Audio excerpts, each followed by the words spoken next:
welcome to Framework. This is John Bernhard. I'm one of the hosts of Framework, and with me, as always, is the other host of Framework, Al Schwartz. Yep, that's me. You can kind of hear it Hello. in the background, yes. And that's my daughter in the background. Yeah. She's trying to do the immigrant song Whale. Yeah. And joining us today, very special guest, Elisabeth Rappe. Welcome to the program, Elizabeth. Thank you. Thank you so much for having me. I'm really excited. We're excited to have you. This is very cool. I'm glad that you chose to do this, and welcome. We are going to be talking about David Fincher's The Girl with the Dragon Tattoo today. That would be the remake of popular. Yes. What is it? It's Swedish, is that right? Or Yes, Yeah, Swedish. yeah. Kind of. I am like, it's like the one thing we can claim in Sweden. It's like this and ABBA, like, and the Skarsgårds. Yeah, the Skarsgårds are great. I think, that's got to be one of your top exports the last 15 years. Yeah, or there's so. a lot of them. I mean, it's like that and IKEA. And it's like Skarsgårds and IKEAs. But it's not like with the Hemsworth or something where there's diminishing returns. Like, we got down to like the fourth Skarsgård. It's like, holy shit, Alexander's great too. Like, what? Yeah, they're all like the looks maybe, diminish a little bit, but that's my one claim to my one celebrity sighting was that I saw Stellan Skarsgaard in London, and I was gonna go say hi to him, but I was like, what do I say? Like, I really enjoyed you as the rapist murderer in almost all of your films. Like what he's like, I really liked you in Girl with the Dragon Tattoo. Well, I enjoyed your your nice guy turn as the most unlikable character in Good Will Hunting. yeah. Yeah, I mean, he's not. Like, I really liked you in Pirates. Like, yeah, there wasn't anything. I just sort of looked at him from afar and was like, yeah, that's Stellan Skarsgård, all right. Like, so He's yeah. really good in just about everything, but he has been stuck doing movies like the Pirates of the Caribbean and playing bad guys in action films and that sort of thing for so long. You kind of forget how good he is. He's very good in this movie. He was great in Chernobyl. I just saw recently. It's like Yes, he was great in Yes. that. an all-time great Stellan Skarsgård performance out of nowhere. Been a fan of his for like 25 years now. I think about it. Yeah, he's never bad. I was thinking about this. Like, he is definitely, if you were like moneyballing a movie, like his sabermetric score must be like among the top. He's one of those character actors. Like, your value on what I imagine his price tag is just like off the charts. Yeah. It's like him and Brendan Gleeson are like, for what I imagine you're paying them, you're probably getting the most like added value to your movie. I know it feels like a real like a cheap shot that they put him in Dune as Harkonnen. It's like, of course, but at the same time, who else? Like, Yeah, I mean, It's fine casting. I'm really excited about that. That's I am. it is one of those things where it's just kind of like obligatory. Once you make that connection, you're like, oh yeah, well they're not going to do any better than that. Yeah. It's like, well, you could do worse, but you can't do better. Yeah, I mean, you could get a solid John Goodman Harkonnen performance, maybe different. I think the Swedishness will actually work in Harkonnen's favor. Yeah. I'm curious if they're going to give him a gigantic fat suit and have him suspended by anti-gravity things so he can move his fat body around in space, like in the book. And I guess in the David Lynch film does that too. I mean, he's got the experience in the Pirates movies of, operating under those ridiculous prosthetic CGI combination things. So. Let's see, what else is he was also in he's in the MCU, of course. Yes, Stellan he's in Skarsgård. Thor: The Dark World. We get Yeah. They keep bringing That's him like back. actually that's like one of his only nice guy like total phone it in. Although he's great in it. I mean, Yeah. you just sense he's not breaking a sweat in Avengers when he's like, it's power. Yeah. And yet it's like the best performance of like that, like almost everyone there. No, his best performance is in Thor: The Dark World. This is not just the running gag we have of we're the podcast that references Thor: The Dark World the most in the world. But there's my favorite. Oh, hi, Claire. The favorite moment of when he's running around naked on the TV screen. He's funny. He's like a funny actor too. He can always pull off comedy as well as all the weird, creepy stuff that is his go-to. Yeah, isn't he? Because I feel like I've only maybe seen one Mamma Mia movie. He's in that, isn't he? Or am I thinking of? Oh yeah, he's in the Mamma somebody Mia's. else? Yeah, he's performing songs and dancing around and Yeah. doing romantic comedy stuff in the Mamma Mia films, and he's Yeah. kind of like the silliest one in a lot of ways. You're just waiting for him to kill somebody, but no, he's just a good man. Where was he? Okay, I have a deep cut for Stellan since we're just going in on Stellan here. The Glass House is a Lily Sobieski thriller from the 90s, I believe, where he plays her foster parent, and he's the evil villain, and it's one of the goofiest bad guy performances I can recall. It really carries the film, which is it's basically him doing his thing, perving on his foster daughter the whole time. It's sort of a creepy sex thriller with Stellan Skarsgård. I feel like I've seen it. I probably didn't know who he was at the time, I'm gonna have to go watch it now just because. I mean, I don't want to tell you it's a good film that you should watch, but it's a really good Stellan Skarsgård performance. He's really going for it, as you would expect. Well, it'd be fun. I think it's like one of those fun ones to drop in conversation. Like my favorite performance is The Glass House. Like you just know people would think it was like a really obscure Swedish film, and they dig it up and then be like, oh, nope.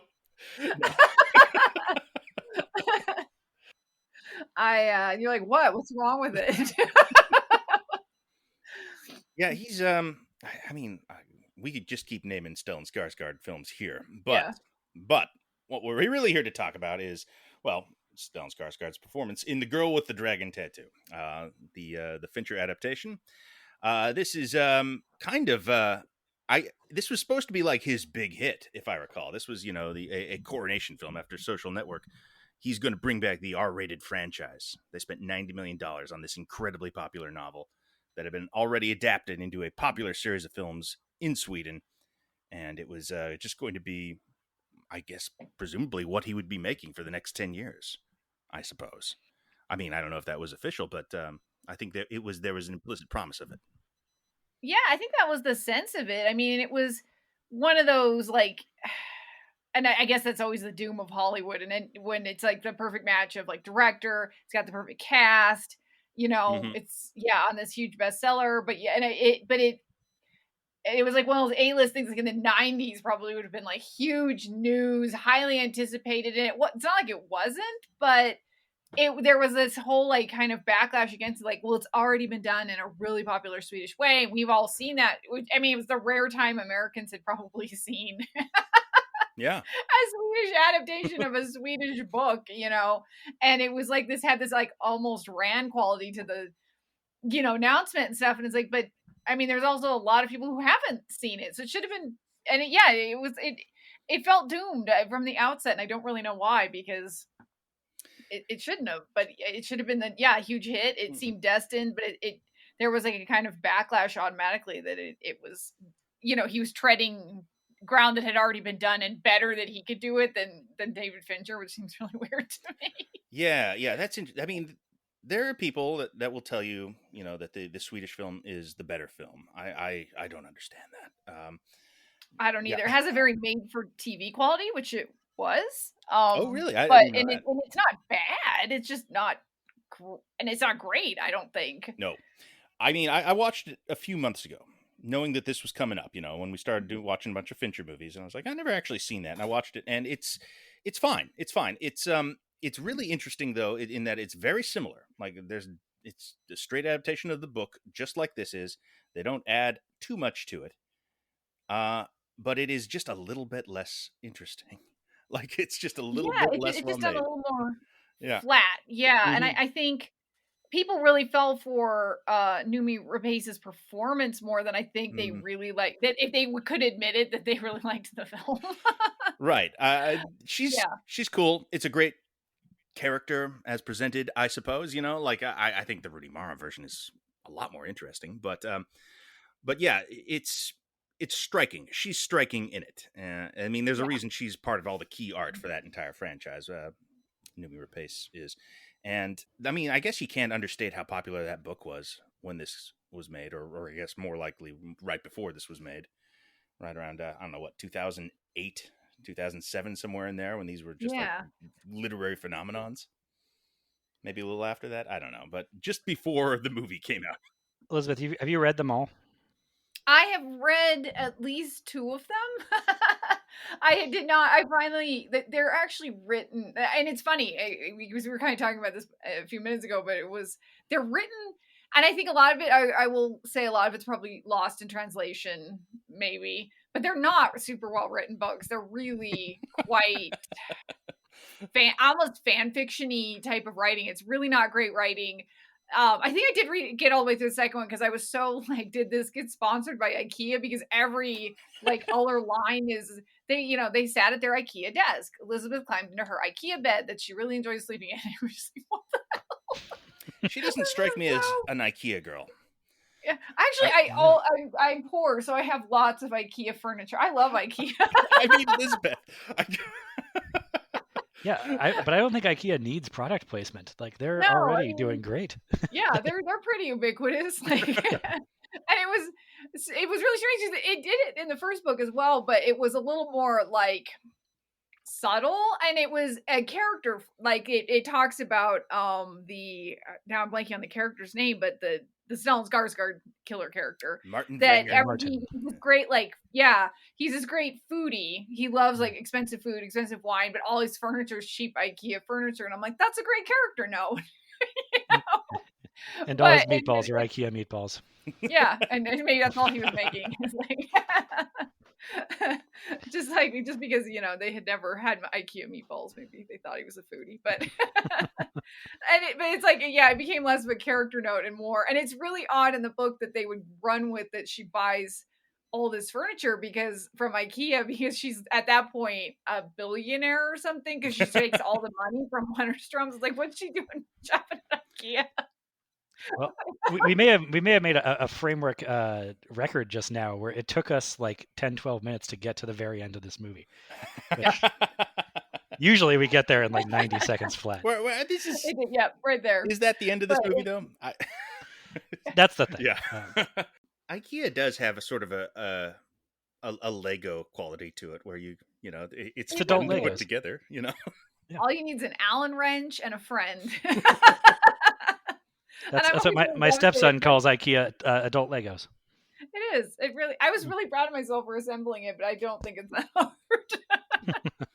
No, but it's if I don't have a friend, how do I push these like pieces of this bed together? Like apparently you can actually rent a friend from IKEA. I didn't know that. Oh wow, that's kind of sad. Oh, that's so dystopian. They don't call it rent a friend, do they? It sounds both like better and more violent in Swedish, probably. Rent a friend. That's how the Skarsgårds go that don't make it that are famous. You get the 7th or 8th Skarsgård. Oh, are you Hans? Here's a dumb Skarsgård's question: Are they all Stellan's kids? Yeah. Yes. All the big ones. They're not. They don't all have. I don't know if they all have the same mom. He's been married a couple of times, but most of them are his kids with his first wife. I think Alexander. They're all are like Alexander's like full siblings, but there's a lot of them. Mm-hmm. I just didn't know if it was like racist to assume, like if I thought that every Vietnamese person named Nguyen is part of the same immediate family. Like, that's not necessarily true. It's not racist with Sweden because they're too white to make racism possible. Yeah, it's fine. We're all really pale people. It's like I could imagine Skarsgård being basically the Swedish equivalent of Smith or Johnson. I thought maybe it was, and it still could be. Well, maybe we should get back to the movie. Yeah, sure, right. I can make jokes, but I better not. So we were kind of talking about how this was surprisingly not a hit. This was supposed to be the big hit. This was coming off Social Network. Here's your franchise, and it just didn't. Seems like a slam dunk. Yeah, David Fincher, serial killers. Like you said, the literary phenomenon hugely was in full swing. Yeah, and I mean, they made some mistakes. They released this at Christmas, which everyone was like, "What are you doing?" And I mean, it was a 90 million film, and they were just like, "Yeah, it's the feel bad movie of Christmas 2013 or whenever it came out," and 11, I think, either. And it just was like, no one's going to see this with their family. So this is it. It didn't. Just funny because I actually did, but My mom and I were like, let's go. It's going to be our Christmas movie. That's pretty rad. I'm sure I voted for it at Christmas that year and got overruled. I suspect I saw, which I'm thankful for now. A Hobbit film or whatever they put out at this point. Yeah. I guess that was But it's later. kind of odd. Like, I can't really think of when you would release it but Christmas, because, or I guess maybe it should have been like November, but October, it's like November. you can't release it in the middle of the summer because it's just full of like snow and ice. And I think like February is when I would. Yeah. do it. I mean, that's always considered like, oh, the release date of Doom. But if you release a good movie, people will go see it. Like, I don't understand that. There's nothing else to do but go to movies in the winter. And for like horror stuff, that is, it's not necessarily the dumping ground. And this is, it's horror tinged in parts. Yeah, I mean, I would have loved it in February. I think that would have been great. Could have been my birthday movie. It would have been awesome. I think that would have served it best. Yeah, I think they were going for Oscars. I think they wanted this to play through the season, into February, I guess. And yeah, get a bunch of Academy Awards for it. I think it got Rooney Mara's a nomination. I think is all it got. But yeah, it seems like Rooney Mara and maybe some technical stuff. Right, maybe. Yeah, score the probably. soundtrack got nominated. Because Okay. I always think that's when Reznor won his Oscar. I always forget it's The Social Network. I don't know why. I don't know why. It's just stupid.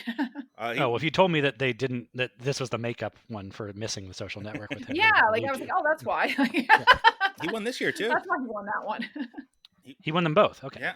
Yeah, I went for. And we say he. We should probably not. And we should give Atticus Ross his due too. Atticus Ross, it's okay. Yeah, and him as well. I would remember. Yeah. Okay, so he knew what he signed up for. So Dragon He knew he was. Shit. He knew he was the Garfunkel. Sorry. All right. Poor Which Atticus is really Ross. funny. I guess like this last tour was the first time they put Atticus Ross on stage, and he hates it. So like they did it. They put him in the front because he hates it. Like they just did it to torture him. I speak in the collective, but Reznor like up front, so I can watch you suffer. It was like that's so mean. But, all right. So were we talking about a movie here? What's It's flopping. Hey, this movie starts with an incredible music video sequence arranged by Trent Reznor and that other guy. The opening credits, and who now gets third billing on this one behind Karen O as well. This is great, right? The immigrant song opening. This is I don't know. Is it maybe even the best part of the movie? Which I don't even mean as a slight. It's that good. Yeah. It's an incredible. I mean, and it sets you up for what is coming. Which I guess a friend of mine, we both worked at the Alamo together, and he worked at the Landmark, which is our art theater chain here.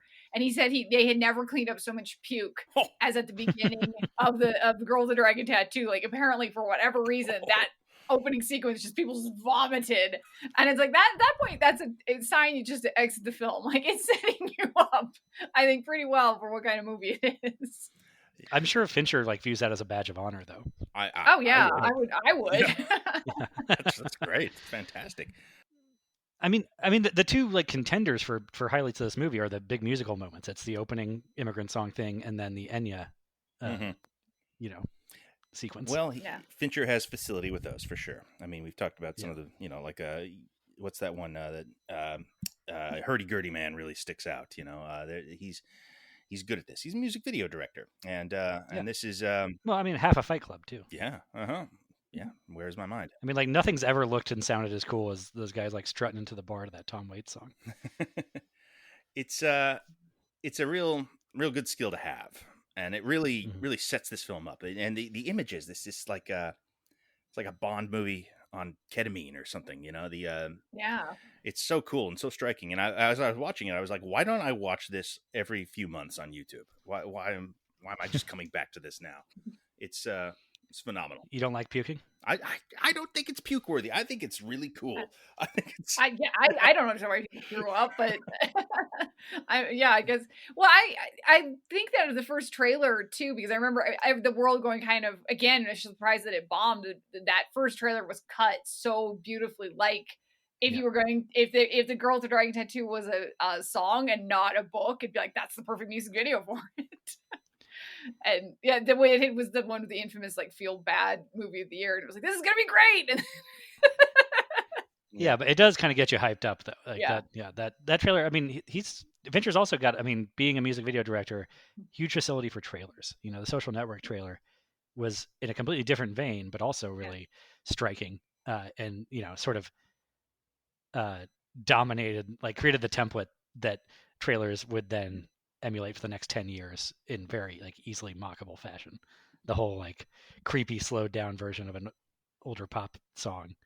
Yeah, it did. You feel like it became a parody of itself. I'm actually surprised nobody has used it as a sort of parody in it, you know, like a comedy or something, to use like a slowed down. Somebody must have. I'm blanking on the exact example, but I'm sure somebody has. It's so ubiquitous.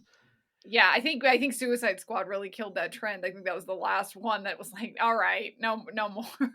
I'll admit it works on me every time. I still like it. You do a slow down pop song, and I'm just like, ooh, I'm intrigued. I'm drawn in, especially if it's like a horror movie.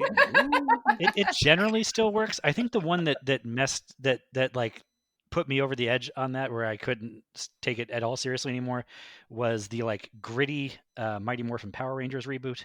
Oh God, I remember that. What was the song? What was? I don't even remember which one it was. It was like this like mournful, like super slow down version. Like that sounds kind of familiar. I get like wait a minute, is this Power Rangers? Is that Jack and Diane? I was thinking one for some reason that nobody's used, but that awful song from the late '90s, "If You Steal My Sunshine." It's like, how come nobody's done that one? You know, I'm gonna disagree with you there. That's an amazing song. Love that song. Okay, I think it got overplayed here in Denver. I don't know, maybe I just heard it a lot, and I still like it, but I'm like, I hate that you remind me of my age. Like, here's the problem with that song. It afflicts a lot of songs. It's actually more hip hop songs than anything, but just it's a great riff that's sort of bogged down by some just terrible spoken word nonsense that's intruding here and there. But anyway, got really off track. Yeah. Well, I mean, are we trying to like avoid talking about the tougher parts of this movie? Like, no. I'm like, I think we're just dragging it out and we're having fun. There is some tough parts. I was like, oh, that'll be a thing to get into later. Yeah. Well, I have lent this movie to people like, oh, I love this. You should check out this movie. And they get to the halfway point, they turn it off, and they give it back to me. And they're like, Yeah. And I was like, but get Pat. Okay. No, fair enough. Like, she gets him back. Like you'll love the next scene. I promise. Yeah, it doesn't take her that long, but I don't. Yeah. I've even I had a friend that I was recommending too, because Orinoco Flow kicked onto our work radio, and I was like, oh. And nobody got it because nobody in the place had seen the movie, because I can't deal with that, and it's like, okay.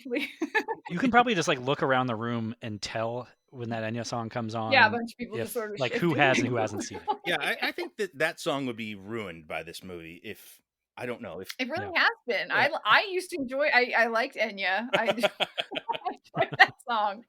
Not so much anymore. Does it have the cultural footprint? I feel like if Daniel Craig died in that scene, I mean, we'd have a goodbye horses situation. It'd be over for Orinoco Flow. I mean, maybe if this was just it wasn't enough of a hit. Yeah, I think if it was just a bigger hit, that I think that might have been all it needed, but just not enough people saw it. Yeah. Okay.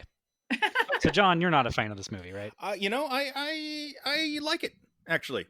This is the second time I'd seen it. I had only seen it once in the theaters, and I having rewatched it, I'm kind of like, you know what, this is actually a better movie than I recalled. I like this film. I think it has there's some structural issues that keep me from really embracing it, I would say. I think they're all from the book, but I think it's pretty well made, pretty well done, and it's entertaining. It's too long, but otherwise, I kind of like this one, actually. Oh, okay. Mm-hmm. That's good. But you had this is the one Fincher movie that I hadn't seen prior to us starting this, so I just watched it for the first time.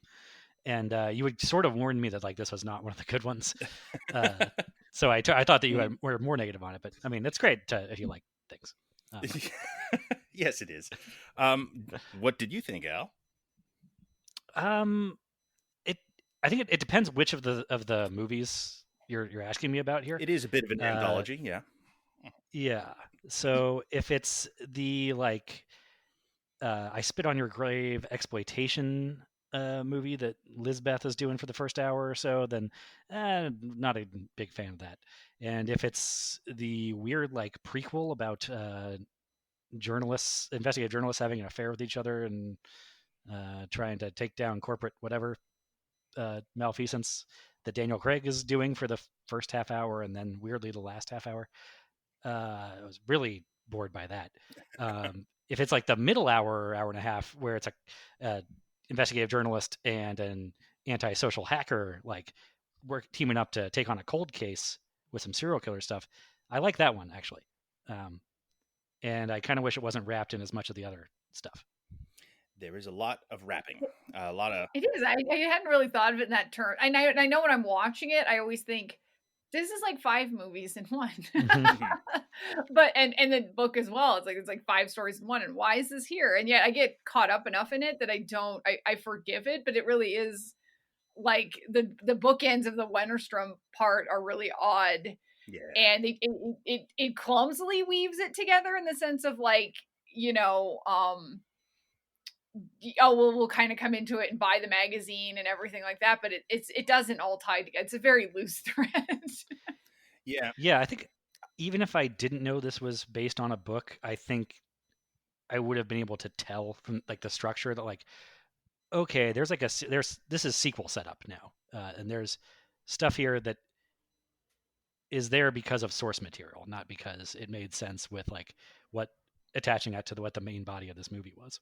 It is a really odd duck in the sense that there are so many different things going on that don't really overlap all that much. I mean, some of them do. Obviously, the serial killer plot and I mean, that's the weird thing, that the serial killer plot is not explicitly linked with the missing Harriet Wenger plot. Like they are related, but it's not the same thing exactly. But then there's also the Wennerstrom thing, and also the Guardian stuff with Lisbeth, and also the relationship that she has with Blomquist, and it all kind of ends up in this. It's like a stew, it's hard to say what the main story of this movie is, like what the narrative really is, other than it's kind of about the two of them getting together, and they will eventually do more things together is also the implicit promise of it, because it is part of a series. Yeah, and I know that people have argued that because the original title in Swedish is men who hate women, which I never entirely like. Yes, okay, I understand it. I know that the theme of the whole Millennium trilogy was supposed to basically Elizabeth as this avenging force of women that have been abused and men in power and all that, but it doesn't tie together that well. Yeah. And it does. I mean, it becomes like this superhero-esque thing of like she's gonna undo this system, and it's like, well, you can't though. I mean, you can't. Like, it's interesting to highlight as a character, but it's just not possible. It just really gets bizarre, and that's a theme that within the book. I mean, the book will stop dead in its tracks and be like, Elizabeth knew lots of girls that had been assaulted and raped. There wasn't one that she didn't know. Elizabeth had also had things like this happen. It's like, wow, that's handled really flippantly, like, as like an aside. Like, that's really strange.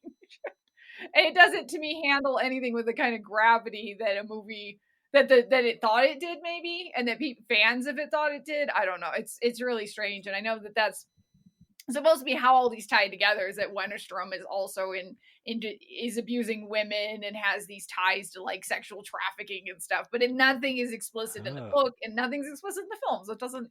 That didn't come through in the movie whatsoever. No, that's the movie. I thought there was sort of clumsily tying together like how Daniel Craig's character is like a bit of a cad and like not very sensitive to her emotions, and that was like somehow a parallel to the more like the horrific sexual abuse and torture of women that some of the other characters were doing. I was like, that doesn't. I feel like there's a difference in scale here that you're not really acknowledging. Like, I don't think you have to let him off the hook entirely to not draw that parallel.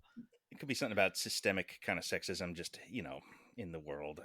I do think that Fincher does a pretty good job of highlighting this stuff and tying it into the theme and the language of the film, and making it kind of like the Choice of Immigrants song. for the big theme of the film, and having a woman sing it at the beginning. It's a song about immigrants, and and then the film is ultimately about. Well, it's not really a song about immigrants. It's a song about Vikings. Yes. It's about marauders. But it's called Immigrant Song. But she is sort of a conqueror, in her own way. There's some like that. That's not something that explicitly like makes sense or solves anything, but it just sort of reinforces the theme, of a world of misogyny and xenophobia and racism, which are major things going on in the story. So it's all like, I feel like Fincher is like trying to solve problems through this, all the way through this. Like, I think he does a really good job actually in the first half hour of this movie of getting a lot of fussy information about what's going on and who's related to who, and what Millennium is, what Wennerstrom is, what Blomquist's whole deal is. All of this comes across really fast with a lot of economy. It's a ton of novelistic information that is explained pretty well. I disagree with you somewhat there. I mean, I suppose that's true, but it's only that that information is not necessary to this movie.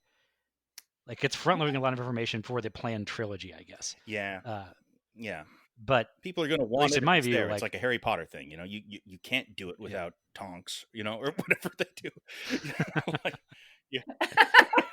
You can't possibly cut out that character, So which I would agree with, like the like Elisabeth's boss and the Goran Vishnik character, who has a really long name and stuff, and it's like I feel like in the Fincher version he's there because he has a really big he's a big character in the book. Right. And I feel like they kind of go over here like, hey fans, there he is. Like, is that the lawyer for the family? No, the guy that's the like other guy in that scene, boss, and he he says, let's not make her life any harder. He has like that one scene with Daniel Craig and him really like facing off, handsome, great. And I feel like that's just like a wink, like. So at least in my view, like that this movie should just be the cold case investigation.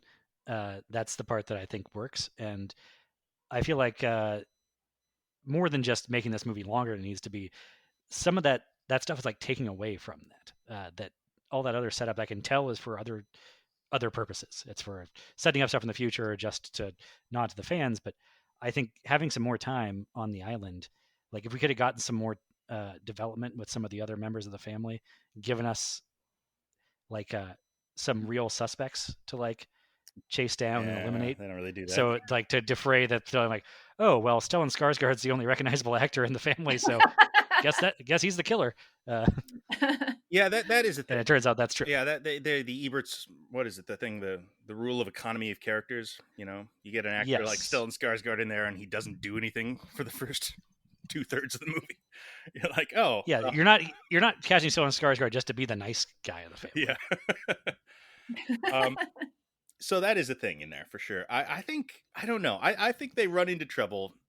For me, honestly, is the part that you like the most. I think the middle hour of this, where they are doing cold case stuff, because it's ultimately all they can really do is, well, we're going to interview some older people and we're going to check some microfiches. A lot of microfiches, going to look at them, and it's the Hollywood thing where like you can solve any time if you put enough, or solve any crime if you put enough effort into the microfiche checking at the library. And this is also contrasted with this rape revenge plot line, this hardcore, brutal rape revenge plot line, that it just feels a lot more immediate than, Daniel Craig really, really, really trying to convince somebody to let him look at some files. But it's also resolved so early that it doesn't feel like that's like the main point of the plot. I don't know. It's a weird thing to be like the, pre-credits Indiana Jones or James Bond adventure for the Cylinder character. Yeah, I mean, it's something they could never have cut. I'm sure it's such an important establishing thing from the character in the book. I mean, feels like a reason to make the movie is to do those scenes. Yeah, and I mean, I know you would argue, and I mean, the argument for it is that it sets up Elisabeth's character in the sense of you understand why she wants to help Daniel Craig, that she has this sort of, thirst for vengeance and punishing what she automatically sees as, somebody abusing women. I mean, and he introduces it as that. It's my favorite actually scene in the movie is I'm hunting a killer of women, and just the way she looks at him, and she's like, oh, I'm gonna get started. Like, but I don't know that you need it, except, and I remember that's the big complaint of the book, and it still is, and it's the complaint of a lot of films and stories, is that you have to break a female character down with rape before, she'll act. And I know that's, this is probably the cliche version of that, the biggest, grossest version of that, but it's also, it is a cool part of the movie.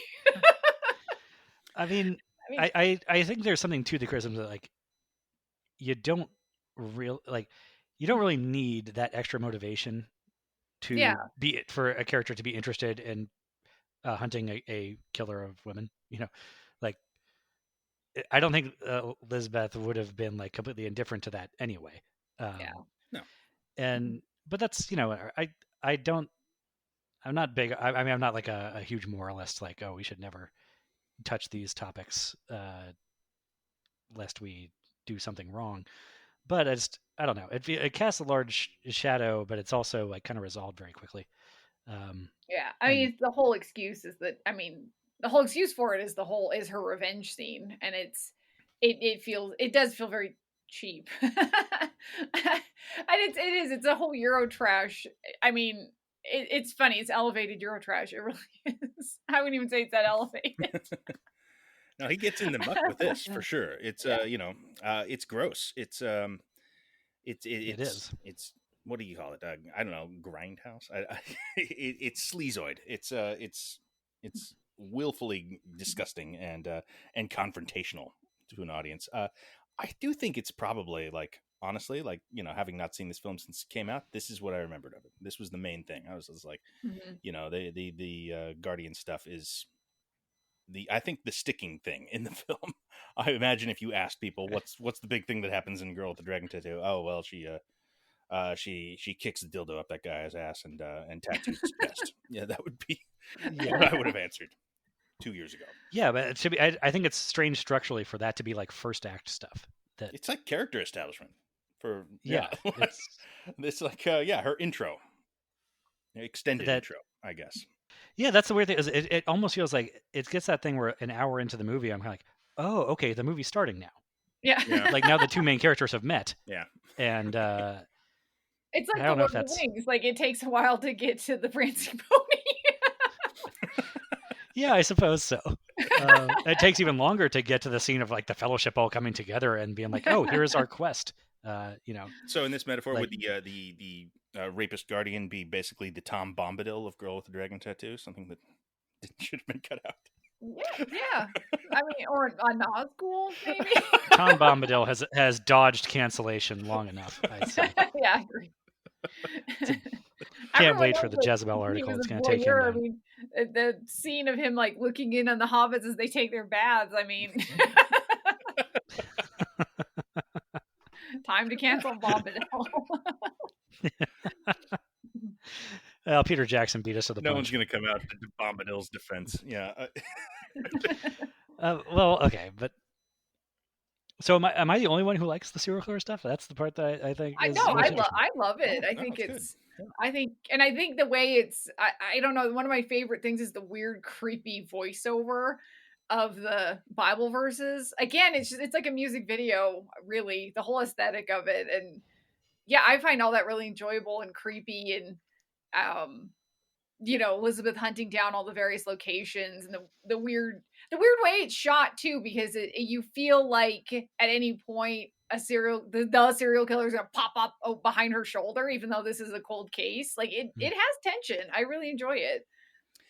Yeah, that's the weird thing when you're thinking about it. Like, I guess you're afraid the serial killer's gonna pop up, but, like, also, wouldn't he have to be like 80 by now? Yeah. Yes, it would. Yeah, it's and it turns out that's part of it too. Is that and why I think that's actually a kind of a cool idea that Stieg Larsson or whatever had for this mystery, is that it's actually kind of the serial killer's MO does not track cleanly through the years, because it's sort of two different people that are doing a similar thing for somewhat different reasons. And then, of course, Harry's disappearance doesn't match, because that's a whole other thing. Yeah. Which I think is a fascinating part. I think it's the one really skillful thing of the story, is the fact that the whole hunt for Harriet's killer, and it turns out Harriet isn't dead. And spoiler alert. I like that a lot. And isn't even remotely connected to it. And I find that really fascinating. And it's something that kind of connected to it. I mean, she ran away because this stuff is going on, and she was aware of it. You know. Yeah, and I find it like it surprises me every time I watch it. Like, oh yeah, that's right.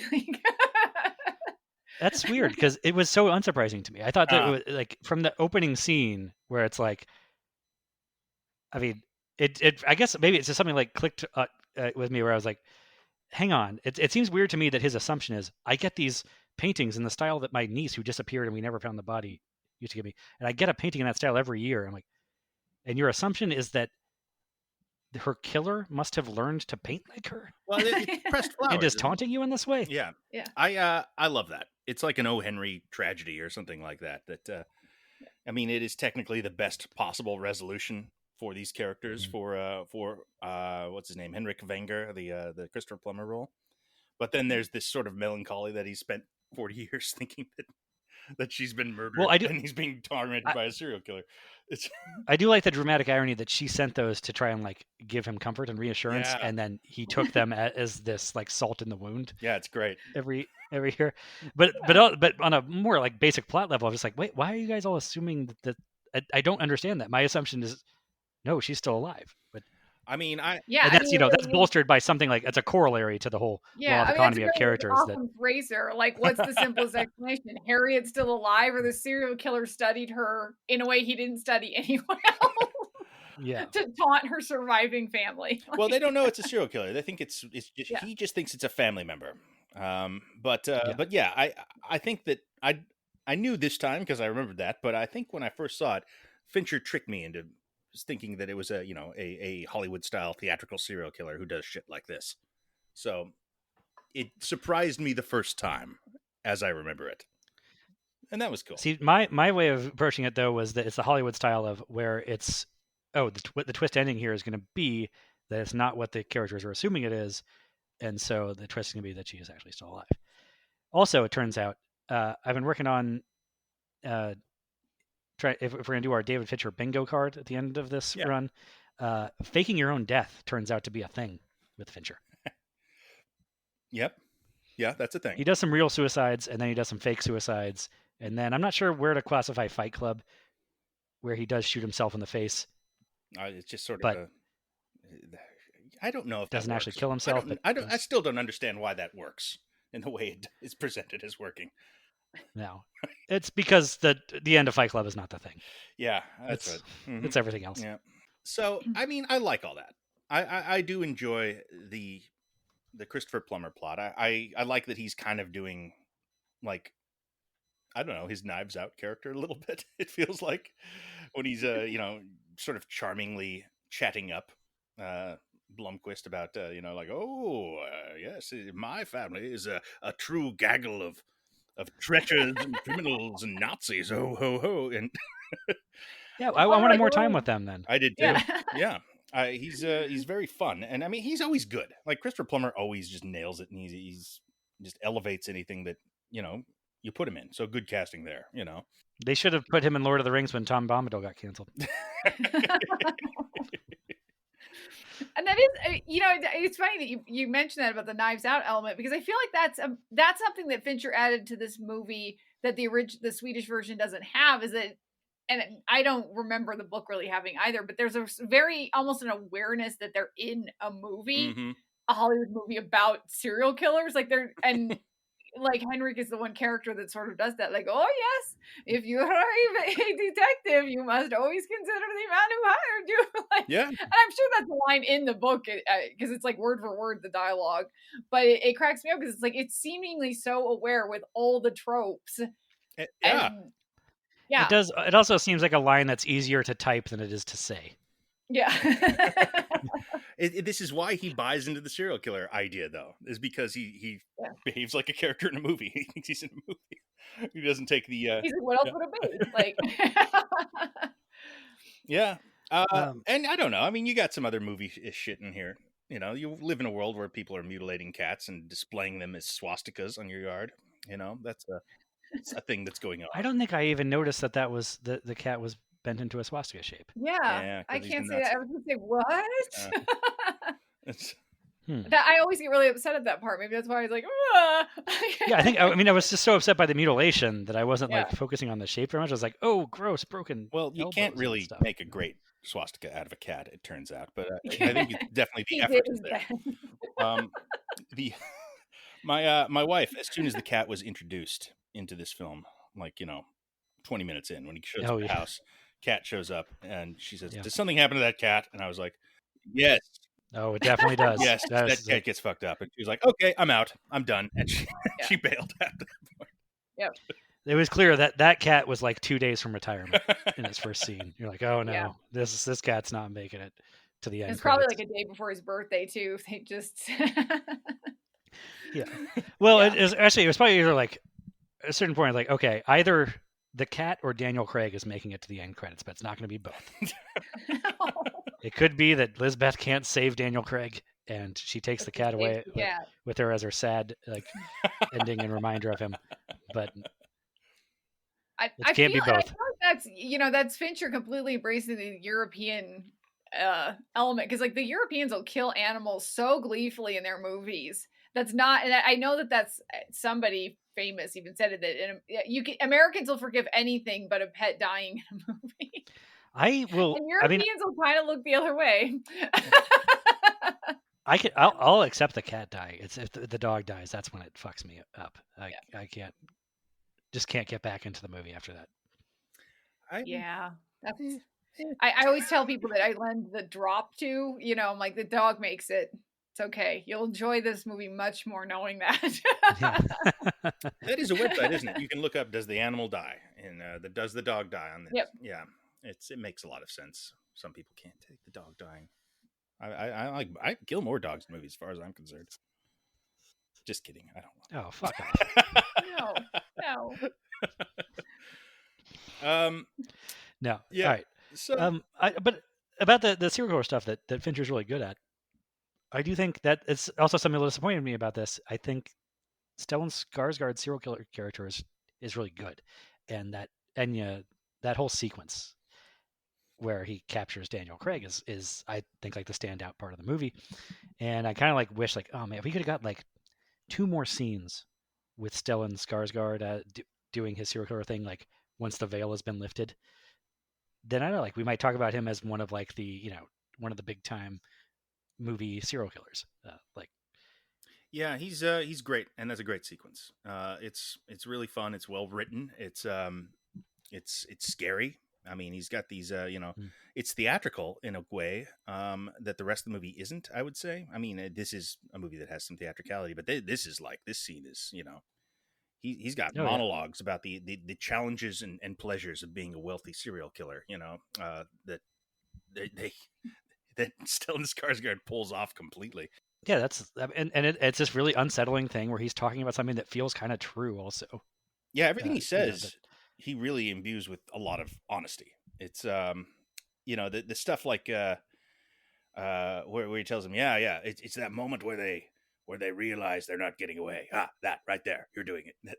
That scene, incredible. Yeah. Or you could have just left. You were out. Yeah. The whole thing about like people like who know something's wrong and how they can't rationally weigh the cost because of what they're afraid of happening versus the risk of offending somebody.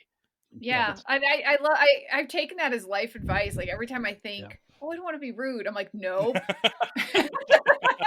Remember, I don't want Enya to be permanently ruined for me. Like, I and it's true. It's like I think it's like probably the best writing or best most honest part of the movie is just the whole his whole little, and I like how weary he is. Like it's hard to be it's really hard to find girls and get clean it up and like but he's also kind of proud. Like he enjoys sort of talking about the craft of it. It's his he's doing the DVD commentary. He's got that line. Well, he's I've never had a guy in here. It's different. Yeah. Like it's more complicated. Yeah. How's this gonna work? Yeah, so I wish we got a little more of that. I wish they could have contrived somehow to do like some more scenes of, maybe a scene with him and Lisbeth, where the cards are up. Yeah. I'm not sure. You would have to really rejigger the whole movie to do that, but I don't know. I felt a little robbed. Like that was the part that I wanted more of. This is the thing. This is kind of my structural issues with the film, which again, I like. I think it's pretty good. It's just there's so much that has to be serviced here. So many narratives, so many plot lines that that they kind of, I feel like you don't get enough of any of them. I don't think it does have to be though. Like I think you could cut all the Wernerstrom stuff out of this, and oh yeah, it's still a perfectly fine 2-hour movie. It's a better 2-hour movie. And maybe you have to figure out how to work a little more of that into the next one, but fine. Like, I mean, I don't know how important that stuff is going on. I mean, Wernerstrom kills himself at the end of this one, which is like just another extra detail that we do not need. But I was shocked by that. Yeah. I was like, oh, wait, I thought the whole reason we were doing this extra 20 minutes was because you were setting this guy up to be the villain of like the next 2 entries. Yeah. And then it's just like news report and he killed himself. Yeah. Bye. Yeah, I think they almost wanted to like, yeah, I feel like you could cut that even when I'm watching as somebody who finds it, really enjoyable, and it is a little long, but yeah, even you hit like, okay, the natural ending. It's like the hobbits, throwing the ring and all that, and like, you get like 5 more endings beyond that. But, and I do feel like it would be a way more satisfying film if it just ended with the car blowing up, and I don't know. Yeah, it's Christmas again, and Harriet's Mikhail and Elizabeth go their separate ways. I think that would be way more of a fine ending than the sort of dragged out disguises. You don't need to know she's smart and she's capable and a good hacker. We already established all that. We don't need more of it. Yeah, it also makes it seem like stealing 2 billion euros is like a little too easy. Like it feels like that could be the basis of the entire second movie. Like that's a heist. That's like, I don't know what that is exactly, but 8 to 12 Ocean's 11's worth of like full blown heist movies worth of a score there that you kind of toss off in like 10 minutes. And then I don't really know where you go from there with that character after once she can do that. And she does that with no resources, and now she has 2 billion euros. So yeah, and it's like, I mean, that is she going to space in the second one? Yeah, no, I would almost. That is something that it did. Even the next 2 books, I don't think I ever read the third one, but it struggled with like there was no villain that was like good enough, and there wasn't like it tried to continue this whole plot line of she takes this money and she does like good deeds with it, and oops, there's her dad, and her dad's involved in like a criminal cartel, and she has a half brother, and a half sister, and it got more and more elaborate of and but it's like the whole Wennerstrom thing, as far as I know, just disappeared. Like, oh yes, it was very like, what I remember was it was like Spectre, like it's all connected. And it got really ludicrous, but it wasn't anywhere to go after that point. You're exactly right. Yeah, you set up Spectre at the end of one James Bond movie so it can be the focus of the next ones. You don't set it up at the end of a James Bond movie and have him actually kill Blofeld, like in that last like after. Yeah. I mean, I do think like Blofeld had like friends. Like, okay, but they can't. I mean, how much harder can it be? Like, also now I have 2 billion euros. Ho ho ho. Yeah, I think that's time. I think that's the retirement moment. Like, I think it's fine, but you compare it to like the endless endings of Lord of the Rings, which is something that people make fun of a lot, and we talked about this in our Lord of the Rings podcast too. But yeah, it definitely does drag on, but also like a lot of the like those individual moments are not moments I want to lose as a fan. No, I love them. Like, I didn't care. They could have done it like 3 more hours. Like, show me more Aragorn. Show me Legolas going home. Like, I was down for I was in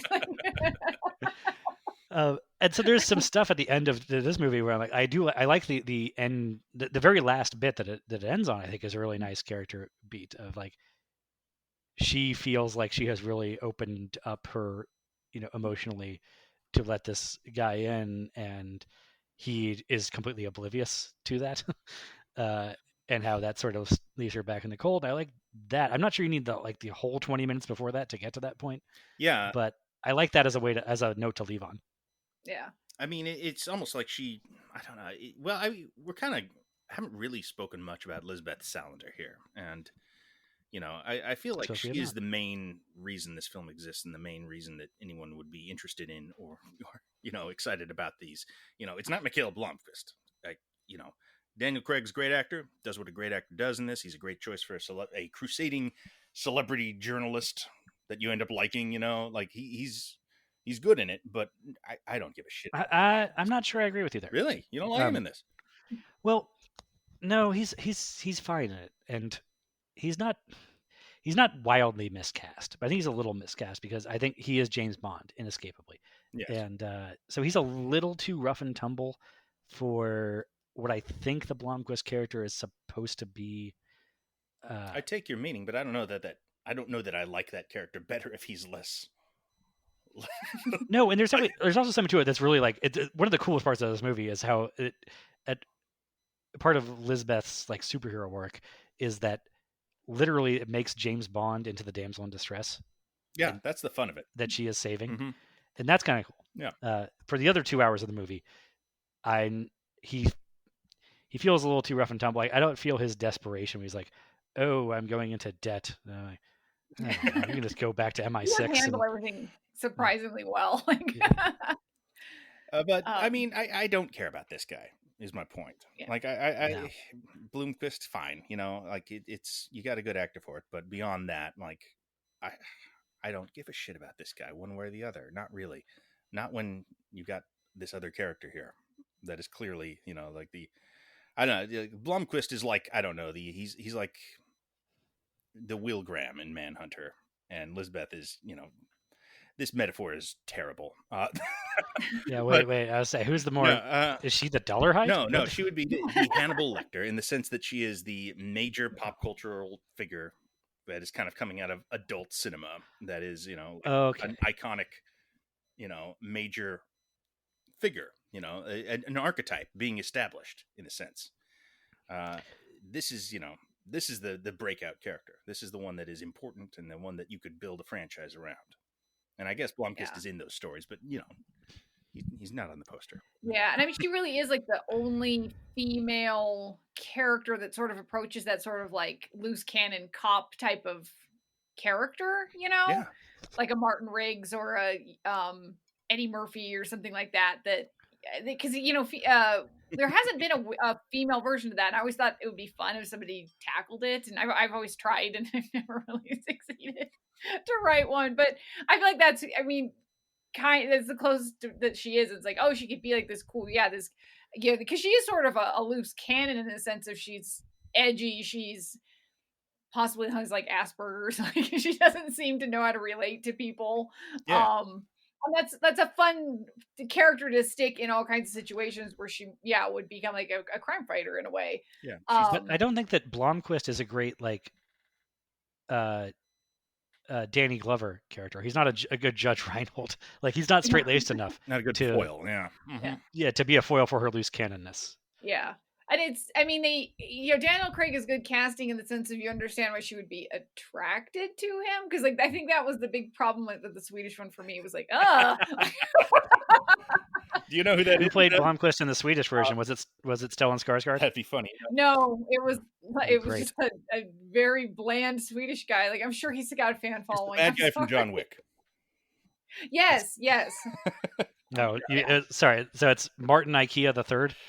Yeah. Now I have to look this up because I know the guy's like somebody relatively. I think I can name him. Give me a second here. Yeah. I think his name is. He's dead now. I know that. Yeah. Oh hell. No, I give up. The marketing for this movie was incredible. Like everything was so stylish. Yeah, I guess it didn't work. Yeah, it really didn't work. But yeah, it was distinct. I really like the poster. Just seeing it when I was pulling up the movie, it's a cool looking thing. It really is like all the font. Mm-hmm. I mean, it really. If you told me Trent Reznor designed it, I would have not been surprised. It has that total aesthetic, and it. Yeah, I mean, I like all that. It's a shame it didn't work in a sense, like it should have worked. I know. Like, dang it. It's so cool. Like, it should have been cooler. Like, should have been a pop culture moment. Mm-hmm. I still don't know why that didn't happen. I guess just because of timing and because there was an original film, and I don't know, it didn't connect with an audience for whatever reason. I mean, there was even an H&M line of clothes you could get for a while from the costume designer. I can see that. And that didn't yes. The Solander collection? Yeah. And it was like criticized, I mean, widely at the time, because it was just like, well, why would you want this, like, the clothes inspired by a movie about rape? And it's like, she has great clothes. Yeah. I don't know. Maybe I'm the wrong person to speak on this, but I don't know. My main reaction to rape has never been the fashion's terrible. Is the real problem with it. Well, just to remind you with your look, be like, hey, I remember sexual violence. That's what my jacket is meant to remind you of. Well, all right. I mean, that's the point of the Elisabeth character, I guess, is the thing. Yeah. I mean, her perseverance, her triumph over that to become the hugest superhero in the world, I think it's at least supposed to be the point. Whether it comes across that way, I suppose, is the debate. Well, it is that I spit on your grave thing. In a sense, it is, a countermeasure to masculine violence against women. Like, something that will have to rise up, to for justice. Well, but the big critique, right, of the I spit on your grave part of it is that, like, it is clearly a sort of like male version of the revenge fantasy. At least that's how I've heard it said, that like no woman would like kick the dildo as would be their response. And I don't know if that's true or not, but I don't know if that's no true. Women, no women. Yeah. I think if a girl could, if you gave them the opportunity, like, here's the guy, what would you like to do? I think that might be in the top 10. Yeah, I mean, it's a one-to-one kind of thing, really. Yeah. Right. I'm just saying I've heard that critique of it. That it's that only it's us guys that think in that eye for an eye type of way, and blah blah blah. I mean, I'm always skeptical of anybody that says no, no women or no men or all women would do this. Yeah. Like, people are weird. This one uniting factor. This movie are very interesting though, because like I totally understand the criticism of like, and I think because it's a trope of rape breaks down a female character and makes her stronger, and I absolutely think that this is probably the pinnacle of that trope in a way. But it was interesting because like I remember people getting really upset and feeling that Fincher's version weakened the Elisabeth Rappe character, that she was shown as like as really being secondary to Daniel Craig's Mikhail Blomkvist, always questioning herself, questioning their decisions, and at the very end, that was a real sticking point, where she asked like, "May I kill him?" and then runs off after him, and people were like, "Well, she would just have done it. Like, that's Elisabeth," and it's like, I never even saw it as like that it was this feminist character being now secondary to a man. Like, I just saw her as like, do we need him alive? Like, like, do we have what we need? Yeah. Is what how I read that. Firecracker character. I mean, I don't think things through. Do we need him alive? I love that. Well, there is this. Yeah, I love that. Yeah, there's this thing about this performance, and this is by far, I think, the best Elisabeth Salander on film. From what I've seen Noomi Rapace, I've seen Claire Foy, and this one blows them away in my opinion. And I mean, part of that is just, I think that as written, it's the most interesting one.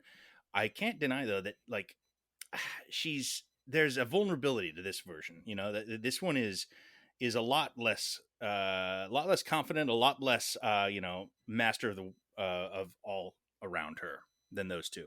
I mean, the Claire Foy one in particular, that one doesn't work at all. It's they're trying to write her like Bond or something. It's a very generic version of the role. It doesn't work at all. That's a bad film. The Claire Foy version, if I'm not mistaken, that is like a sequel to this one, right? It's not The Dragon Tattoo. It's one of the later books. It's a new continuity, or something. It is a sequel. It was written from like notes of the original author's stuff. Like, somebody else wrote it for sure too. It's just and it feels like it.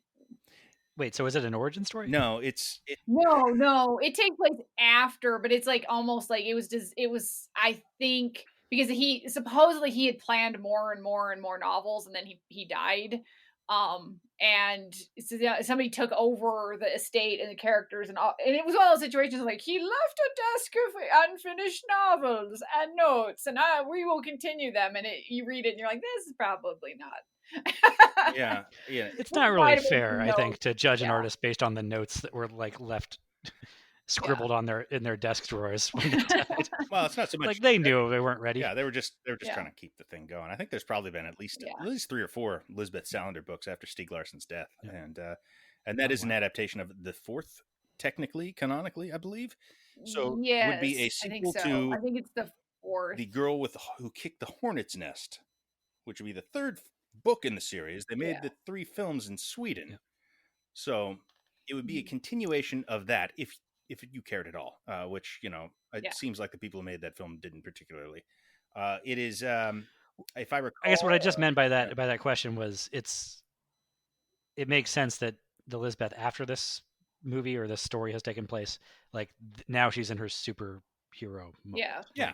And she has to fight like her evil sister, I believe. I think it's like but she would be at her most vulnerable in this section of the story. Yes, right. I mean, and that thing in the book, she is. I think people who saw this, who were introduced to the movie through the Swedish version, or the story, I should say. I mean, she is like the one in the Swedish version is like it's almost like how did you get tricked into getting raped in a way? Like you seem really smart and capable and confident, and you knew this guy was up to no good. And the Elisabeth of the book is very, she is a lot more fragile and vulnerable, and you understand how she ends up in this situation. I mean, she's this person that has been powerless most of her life, and her money's been controlled by people. She has been abused by the system and by various people coming in and out of her life. There's been other guardians that were horrible to her, and so you were like, oh, okay, all of this makes sense. And yeah, she's a character who cries and is afraid. And the events of this book, in fact, the second one, she takes like personal like training classes. She learns to defend herself because she's like, I will never have this happen to me again. And the events that her and Mikhail have experienced double down. So like the idea of her starting off as a badass really doesn't ever work. And I was always surprised that people had such a backlash to the way Fincher shot it. It's like, that's who she is in that movie and in that story. Like she's somebody who, and again, it's a completely valid complaint that, she gets raped to bring her to that moment. But yeah, I mean, I never understood the idea of you wanting her to be like this badass from the very beginning when it's a lot less interesting. And it makes a lot less sense as a character and as a person that you start out that way. And, it's weird. I never understood it. I feel like people who complained about the way she was done in Fincher's version was like, did you read the not great book? I think that actually explains it. That's exactly why I think I reacted so much better to this performance than to Noomi Rapace, who's not like bad, but yeah, it's she's just a badass, and she's a good badass, but like it's a less interesting character for sure. And yeah, the way Fincher uses her, and she is so small in this movie. She is such a tiny person in this film. She is. He puts her next to people like, I don't know, we keep calling him the Guardian, that character, like seeing her next to him. That guy whose career is basically ruined. Oh yeah. Yeah, not unlike the character. He's just branded with this thing. He may as well, he can't get that tattoo removed either. This is never not going to be the thing that people recognize him for. For real? Well, why would you? No reason. But yeah, and she's. I seem to remember thinking there was a lot of complaints at how naked she was in this movie. She's very naked. It doesn't seem prurient to me though. It's not like supposed to be sexy ever with her. It just it kind of makes her vulnerable. Kind of makes her seem. No, I did. I did a very limited amount of Googling around to read some reviews of this movie before we did this, and one of them did highlight. It was a whole big long think piece about the rape scene and how it was basically ruined because Rooney Mara's butt looks too good naked. Was that film crit? Yes. And that, I mean, he was trying to do it in the most feminist, ally way or whatever. But his argument was basically that ass so good that you can't show it and have it not be like it titillating. I remember. You can't. The scene can't be that ugly because that ass is just too fine. And I found that to be kind of like weirdly, darkly funny. Yeah. Not a great point to make, really. Yeah. Honestly, I feel like Fincher would probably appreciate it. Like, he would probably be like, "You're right." Like, it's weird. It's like I mean, you don't really need the graphic rape scene in there. Like, you could cut that and just the before and her walking away. You'd be like, I get what happened. You know, you don't need to see it. So there is a gratuitousness to it, but I don't. I mean, I guess I'm not a guy, but I didn't be like, oh, that ass. No, and I did not find it that like, exciting that way either. But yeah. But I also that argument's always interesting to me. Is I find it goes into like it always reminds me. It's like, yes, you can cut around this stuff and still get the point across, and not leave anybody in doubt as to what happened. But I always like kind of bump on the idea that is the better or more respectful way of doing a thing somehow, because it reminds me a lot of like growing up, like in the religious schools I went to, where it's just very sex negative generally, and the argument always made like, yeah, you could cut around a sex scene, but does that do us like favors as a society if we are does the fact that we are so averse to showing a woman's nipples on TV or in a PG-13 movie, like, really, is that a feminist thing? Like, is that helping the role of women in our society? I don't know. Is it better to look the thing in the eye, or look the thing in the butt, or or to tastefully cut around it? Like, I'm not sure if that what that tastefulness actually amounts to. And I don't know. I can't really, because I there is a part of me that, because I mean, I don't mind that it's there, and there's a part of me that really admires that he just went for it, because it feels raw and it feels truthful, and I say this like everybody's listening to me like, oh my gosh, no.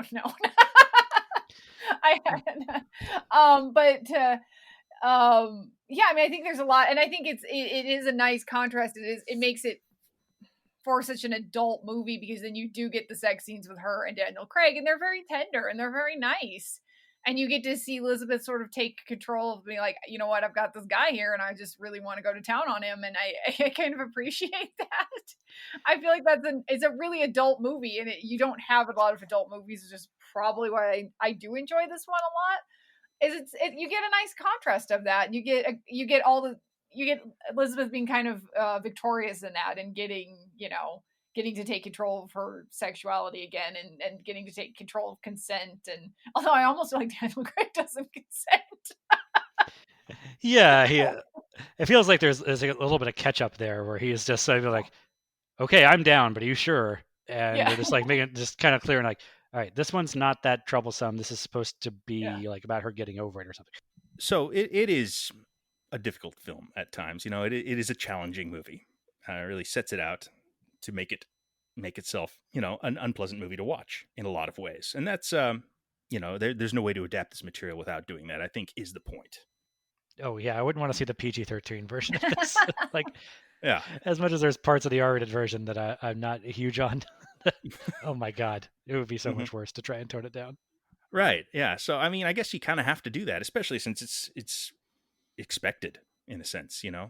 It's the Harry Potter thing again. Like, you can't not show that scene. You can't just do a toned down version of it, especially if you're coming on as strong as the feel bad movie of the year. Yeah, I think that's sort of what I was getting at earlier. Is like, there's two questions that are like, one, is it possible even to do a tasteful rape scene? And then two, if you could, is that a good thing to do? Is that it wouldn't serve this story? Yeah. Mm-hmm. Anyway, I have one big idea about this movie that I think might be a missed opportunity. And I admit I could be very off base on this one. It's something that occurred to me, and I thought, and it made sense the more I thought about it, but I know people would have a problem with it. Which is, I think maybe you set this movie in America. Maybe you take out all the Scandinavian noir elements of it all the themes and ideas play very well in America. Maybe it's not as immediate that they are like straight up Nazis, part of the Third Reich Nazis, but there's enough American Nazis, especially now, that wouldn't really be a problem. I think there's And- Southern, Confederates. Sure. But I wondered that too. No, I mean, it crossed my mind is that like, does this need to be Scandinavian? That, it might, especially since a Swedish version of it already exists in a fully completed form. Like, would it make the remake have more of its own identity if you moved it the locale? The one thing I've heard anybody talk about that is that this sort of like conservatorship system in Sweden is not something we really have a version of in America. But the guardian character. Well, he could be a parole officer, and that would be just fine. I would think. It could be a trust fund. You could probably tweak that. I was thinking the same thing, like, but the whole conservator thing, and I mean, you could even just rewrite it that she's just this. I don't know. You could even have it like a guardian, like almost like a distant. Because that would be gross, like a distant family member, especially the way that the books go further on. I don't know. Oh, does that guy come back, for God's sake? No, I don't think he. I think. Oh, but she has family. I think he actually ends up dead or something. I think he's like a passing reference that he ends up dead or something. But I could be completely wrong. It's been ages. that seems like his trajectory for sure. Yeah. I think you could do a version of it where he's a parole officer, or just the conservator of her trust. That she is not considered legally sound to take control of herself for whatever reasons. Yeah, I mean, Britney Spears is basically under one of those, so it's not completely unknown in our legal system. Yeah, that's true. Yeah, I mean, I don't think that would be the problem, is figuring that guy out. I think that just this thing was so hot at the time that people would be a little upset that they were breaking the fidelity to the novel so much, and that they were Americanizing it, when I don't know, I think Americanizing it is the way to go. I think you set this, like, I don't know, it's like some Cape Cod, some rich person enclave, and well, I think it needs to be the South, for the reason I said that if you want to. There's certainly rich people places. Did it be like somewhere like the Ozarks or something, where it was just far enough away to give it that like really isolated, thing in a way. I don't know. Like Winter's Bone, I think was probably what came to mind. Yeah. Well, they could have their own island off of South Carolina or whatever. And I think if you're trying to do, I mean, one thing I don't think that the movie, this version at least, does really enough with the Nazi connection, that it like spends some time laying out and then doesn't seem to go anywhere to me. Swastika cat. Yeah, that's true. Swastika cat. But if you're trying to do an American version of that, I think it's got to be that they were like part of the KKK revival in the 20s and 30s or something. That's fine though. That doesn't actually change anything. Yeah. If anything, it just sort of makes the stakes and the reference points more immediate to an American audience. And I don't think, the Nazi thing plays that big of a part in the book either. It's very like, like it's just as much of a passing reference. And it's one of those things where I've heard people like, well, if you're Swedish, you get it more because this is what he was trying to like skewer. And it's like, I guess. Like, I guess it's part of the whole men that hate women and this toxic history in Sweden and this secret thing nobody talks about. And it's like, fair enough. Like, we've got enough versions of that in America, I think, to work with. Germany was right there.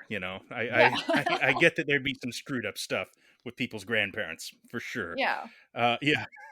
I'm not sure I would agree with you, John. If the entire Swedish trilogy didn't already exist in a fully complete form when this movie came out, then I may be more hesitant. But since it does, I'm more inclined to say, yeah, I agree with you. I think they should have. I mean, it would have been a big change, and people would have been upset. But this didn't work out anyway as they wanted it to, I guess. So what could they have lost, really?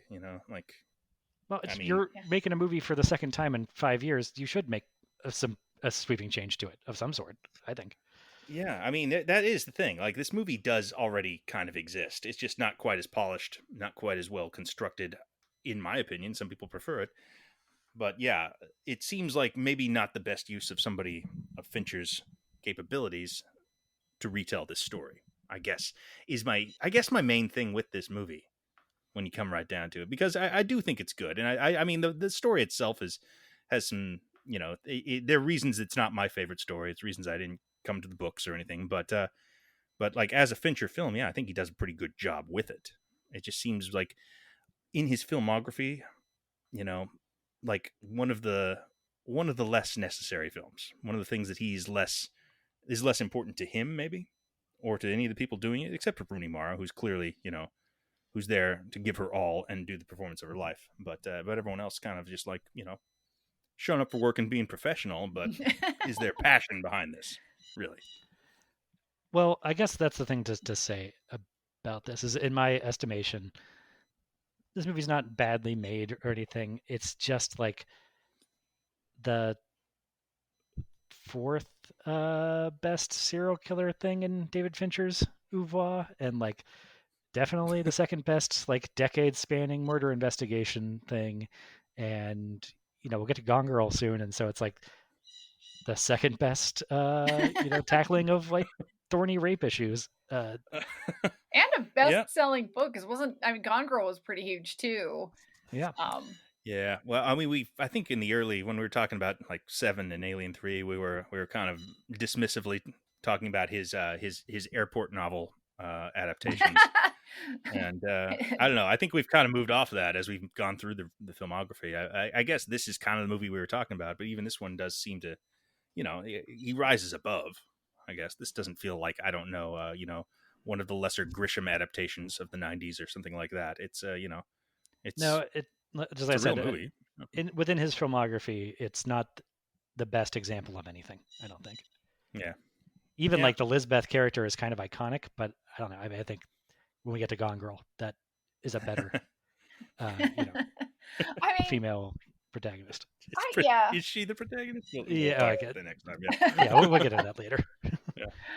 I really like this movie. I probably shouldn't admit to how much I like it. I like what Fincher gives to it. I mean, I like the sick yellow, cast he gives to everything, which is, I know, his sort of, trademark. And I like the Swedish element, because I think that is what makes it a little special, is that stark, snowy, bitter landscape, which you would only get maybe out here. Or in like Nebraska or something. And it really feels like because I don't think he like it was like a sleepwalking exercise, because he seems to have genuinely enjoyed it, but it seems very like easy for him. It's like he didn't have to stretch between him and Trent Reznor and Atticus Ross. It feels like it all was like just a day in the 9 Inch Nails video making factory. I mean, it does, it doesn't feel hard. I think we wish it felt more challenging, where it felt like he just had a pretty easy time of it. Like, he grasped it, he had fun with it. He sort of threw some winks and nods of like, everyone in this knows they're in a movie, but it's not very challenging. I will say that. Even like we were talking about at the beginning, just casting Stellan Skarsgård as a serial killer seems like it does a huge amount of lifting for him. Like, there's no way he had to do 99 takes to like break down Stellan Skarsgård the way he did with Jake Gyllenhaal. It's. I mean, I think the most like radical thing is probably casting James Bond as a sort of like ineffective action hero. Like, he's an effective journalist, but he's not great at combat. And he apparently can't even dress for Swedish winter, which it drives me nuts. Like, I know that's like a metaphor for how unprepared he is for the case, but it's stupid. I mean, it's another way he felt not Swedish to me. It felt like somebody who didn't live there, I felt like an English dude in Sweden that's like, oh, it's cold here? like an Englishman who is visiting. I mean, because you've got Stellan Skarsgård, who is actually Swedish, doing an American, doing English, but with a Swedish accent. You got Rooney Mara, who has worked really hard on a Swedish accent that she then delivers English from, but it sounds like she is a Swede struggling to speak English. And then you got Bond, who who's he's just talking like Daniel Craig does, and doesn't even make an effort at it. It's so funny. He's like, Daniel Craig is now the guy that's known for like hammy Southern accents, but like then he was like, I'm not doing an accent. Like, I think that's stupid. Like, I remember he even said that during press, like, it's stupid. And it's like, it's tone down there, Bond. Like. It's like everyone around you did a Swedish accent. Maybe be nice. Like, Yeah. It is stupid when you have people speaking English, and that's nobody. When you're doing Valkyrie or whatever with Tom Cruise, it's like nobody in Germany was speaking English with a German accent at the time. They were speaking German. If you're going to switch it up, then who cares? But I think you do kind of need to be consistent with everybody around you. And if you're the only one not doing that thing, then it's really weird. That's Valkyrie for me. I know that they're all just doing their own accents. They're not. No one's trying German in that movie, but Cruise in there just come on, guys, we gotta kill Hitler. It's so. It's a hard sell for me on that one. Hard to buy in. I was thinking of an example where it works is the Chernobyl series, where they basically said, look, we're not going to have everybody do Russian accents, so it's fine. Just everybody's going to have noticeable Irish accents. But because it's consistent, you kind of stop noticing it after an episode or so. They seem very European, at least. Yeah. Yes, but they do that. That's true. Okay. Well, hey, I think we've talked about the girl with the dragon tattoo here. Any other final thoughts, last things to say? Any big ideas? I will say, I can't wait for them to make the second movie. Yeah, I told that. I want that, and I will say I love the soundtrack. I think the soundtrack is very underrated as far as the Fincher, Reznor, Ross collaborations. Like, it's so good, and there's like a weird hidden gem that nobody talks about. That there's inexplicably a Brian Ferry cover on it. At the very end of the soundtrack, and it's really strange, and I don't know if it was like tongue in cheek, if it was like everybody having a laugh, because it's this really like sort of maudlin love song that they chose to add at the end. And unless you listen all the way to the end of the credits, you don't hear it. I'm not even sure it's in the credits. I just know it's on the soundtrack. So go look for that. Put out bad soundtracks for sure. Yeah, as long as it's got Immigrant Song and Orinoco Flow on it, you're already halfway there. All right, and speaking of that, Orinoco Flow, it's playing right now as we outro. Okay. Thanks you so much, Elisabeth. Oh, thank you. It's been a real pleasure to have you on to talk about this. It has. It's been fun. Well, I mean, I don't know about having me, but it was fun with you guys. You've been great. This has been great. That's so, great. Yeah, we open invitation to return if everyone would like to. Yeah. Always. And I believe that'll do it. All Good right. night. We're always fishing for somebody to do Mank with us. I haven't even I haven't made myself watch it. Like I listened to the soundtrack because I'm like, oh, Reznor and Ross were in the 40s, and then I was just like, everyone was like, God, it's like it's a chore. I've been holding on to Mank. I'm going to go through the whole list here, and then Mank will be the one I haven't seen at the end. I'm excited. Yeah. Such as it is. I feel like it's pretty long, right? Like I feel like maybe in 15-minute bits, but that seems like a disservice. I don't know. It's coming up, man. Yeah. 2 more. Getting there. Wow, we're getting there. All right. Well, you can go through all the episodes of Mindhunter. That'll put it off a little. Oh, we are going to do that. Yeah, we are going to do that. Actually, we're doing a Mindhunter episode. We're not doing House of Cards, but we're doing Mindhunter. There you go. See, you'll never have to get to Mank. It'll go off at Netflix, and you're like, oh well. Are we going to take a look at Love, Death, and Robots? No, that's him too. Oh yeah, I didn't know. Yeah. Did he direct that or something there? I thought he just probably produced a few of them. I don't know. It'll be in the Netflix series Omnibus episode. Okay. Everyone's right. When are you going to do Mank? We're getting there. We're going to get that Mank army after us on Twitter. There's 2 people in it, so. It was up for Oscars. Somebody must have liked it. I know Sasha Stone of whatever Oscar blog, she adored it. And Jeff Wells, I think, was a big fan. You know what? Maybe I'll love Mank. Maybe I'm just going to be all about it. Yeah, maybe. Be like, Al, it's great. What are you talking about? Yeah. We'll see. Maybe that'll happen. All right.